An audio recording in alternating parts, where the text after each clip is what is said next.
இல்ல நன்மையான எந்த ஈவும் பூரணமான எந்த வரமும் பரத்திலிருந்து உண்டாகி ஜோதிகளின் பிதாவினிடத்திலிருந்து இறங்கி வருகிறது. பழைய ஏற்பாட்டில் இஸ்ரேல் மக்கள் உடன்படிக்கையின் மக்கள் அவர்களை எகிப்திலிருந்து விடுதலை ஆக்கி வனாந்தரத்தில் கூட்டிட்டு வருகிற பொழுது முத சொன்ன ஒரு வாக்குத்தத்தம் என்ன அப்படின்னா, என் கட்டளைகளுக்கு நீங்க செவி கொடுத்து அப்படி நடக்கிறப்ப எகிப்தியருக்கு வரப்பண்ண வியாதிகளில் ஒன்றையும் நான் உங்களுக்கு வரப்பண்ணேன், நானே உங்கள் பரிகாரி ஆகிய கர்த்தர். யாத்திராகமம் 15:26 அப்படித்தான் சொல்றார், சுகமாக்குகிறவர். அப்போஸ்தலர் 10:38 இயேசுவை குறித்து அங்கே சொல்லப்பட்டிருக்கிறது. நசரேயனாகிய இயேசு கிறிஸ்துவை தேவன் பரிசுத்த ஆவியினாலும் வல்லமையினாலும் அபிஷேகம் பண்ணினார். தேவன் அவரோடு கூட இருந்தபடியினாலே அவர் நன்மை செய்கிறவராகவும் பிசாசின் வல்லமையில் அகப்பட்ட யாவரையும் குணமாக்குகிறவராக சுற்றி தெரிந்தார்.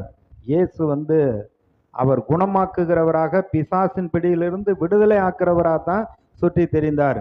4 சுவிசேஷத்திலையும் பார்க்கிற பொழுது அவர் பிரசங்கித்தார், உபதேசித்தார், வியாதி உள்ளவர்களை சுகமாக்கினார், பிரசங்கம் பண்ணி கொண்டு பிசாசுகளை துரத்தி கொண்டும் இருந்தார்னு சொல்லப்பட்டிருக்கு. அப்ப இயேசு நம்மை சுகமாக்குகிறவர். அவர் நமக்கு வியாதியை போடுறவர் கிடையாது, வியாதியை போட்டு நம்மளை சோதிக்கிறவர் கிடையாது. அவர் சுகமாக்குகிறவர். பிதா சுகமாக்குறவர், இயேசு சுகமாக்குறவர். அப்போஸ்தலர்கள், அதாவது சீசர்கள், மார்க் 16வது அதிகாரத்துல இயேசு அவர்களுக்கு பரலோகத்துக்கு போறப்போ கட்டளை கொடுக்கிறார். என்ன கட்டளை கொடுக்கிறார்?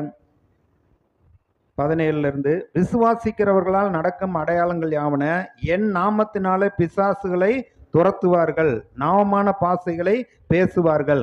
அதாவது என்னுடைய நாமத்தினால பிசாசுகளை துரத்துவார்கள். பிசாசை துரத்துறதுக்கு அதிகாரம். சர்ப்பங்களை எடுப்பார்கள், சாவுக்கு ஏதுவான யாதொன்றை குடித்தாலும் அது அவர்களை சேதப்படுத்தாது. வியாதியஸ்தர்கள் மேல் கைகளை வைப்பார்கள், அப்பொழுது அவர்கள் சொஸ்தமாவார்கள்.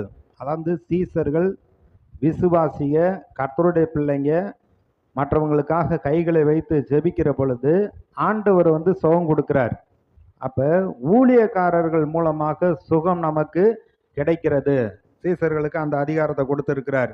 இவ்விதமாய் கர்த்தர் அவர்களோடு பேசின பின்பு பரலோகத்துக்கு எடுத்துக்கொள்ளப்பட்டு தேவனுடைய வலது பார்சத்தில் உட்கார்ந்தார்.